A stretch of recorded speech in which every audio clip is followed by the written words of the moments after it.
2024년 특별자치도로 이름을 바꾸는 전라북도는 보다 특별한 인구 정책을 추진합니다.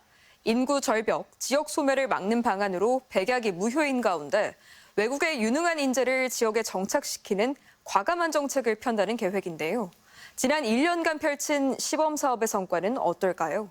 아직은 갈 길이 멀어 보이는 가운데 인구 유지를 위한 더 큰 노력이 절실해 보입니다. 전재훈 기자입니다.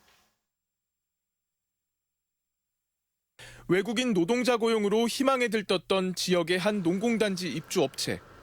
지난 5월 부푼 기대를 안고 스리랑카 출신 등 4명을 고용했습니다. 하지만 숙소에는 그들이 입었던 작업복만 남아 있습니다. 입사 4개월 만에 급여를 올려달라며 근무지를 이탈한 뒤 돌아오지 않은 것. 채용 박람회를 전전하면서 어렵게 구한 인력들이 돌연 떠나면서 업체는 또다시 인력난에 봉착했습니다. 시골이라는 특성 때문에 그 인력 충원하기가 상당히 FTAR 비자가 나오니까 여러 가지 임금 인상이라든가 근로 조건이라든가 이런 여러 가지 문제를 저출산과 고령화로 일할 사람이 사라진 농촌. 도시 역시 마찬가지 상황에 직면하면서 눈 돌린 건 외국인 노동자 도입 정책. 인구 감소 지역에 취업하는 외국인에게 취업과 거주가 자유로운 F2R 비자를 내주면서 활로를 모색했습니다. 본인뿐 아니라 가족까지 한국으로 데려올 수 있는 특화 비자 사업.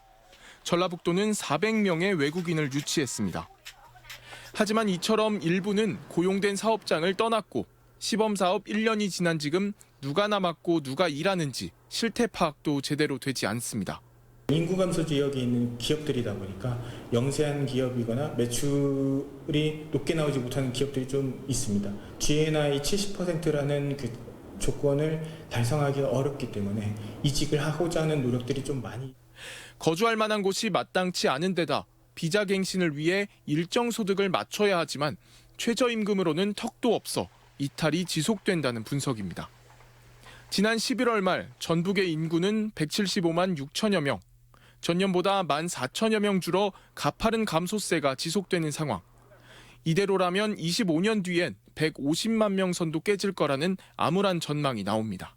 인구가 감소하다가 2023년, 24년에는 약간 소폭 증가하는데 그다음에 최근에 이제 외국인들을 적극적으로 유입하면서 외국인들이 좀 늘어나 있는 부분이고요. 산업 현장은 일손 부족에 허덕이고 학교 현장 역시 저조한 출생에 줄줄이 폐교 위기. 지역의 국회 의석수까지 줄 것이란 위기감이 고조되면서 인구 절벽 이야기하는 문제는 전방위적으로 드러나고 있습니다.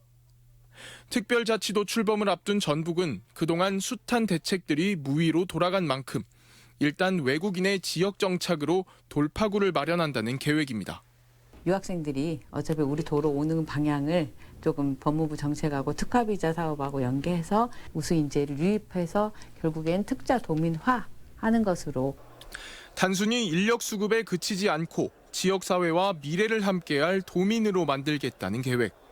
하지만 시범 사업에서 문제점이 속속 도출되고 외국인 전담부서 설치나 후속 관리 등 과제가 산적하면서 인구 절벽과 지역 소멸의 대안을 만들 수 있을지 기대와 우려가 교차하고 있습니다. MBC 뉴스 전재용입니다.